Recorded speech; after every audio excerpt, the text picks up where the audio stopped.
PM Modi के UCC पर दिए बयान के बाद सियासी हलचल। लखनऊ में देर रात 3 घंटे तक चली all India Muslim personal law board की मीटिंग।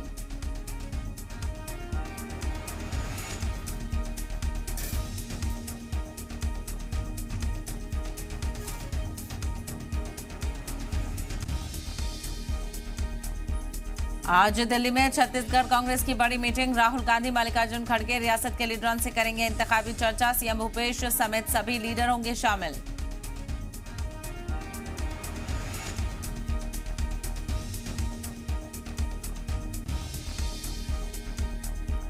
गुज़िश्ता 4 दिन से मुल्क के कई हिस्सों में भारी बारिश के सबब सैलाब जैसे हालात। पहाड़ों से लेकर मैदानी इलाकों तक बुरा असर। अगले 3 दिन तक शदीद बारिश का alert.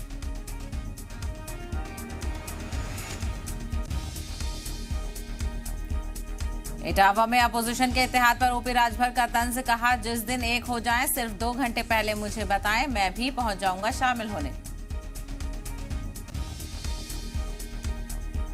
Cricket world cup schedule जारी होते ही पाकिस्तान को लगा झटका। आईसीसी ने खारिज की अहमदाबाद और चेन्नई में नहीं खेलने वाली मांग। पीसीबी ने कहा, सरकार की मंजूरी के बाद ही खेलेंगे वर्ल्ड कप।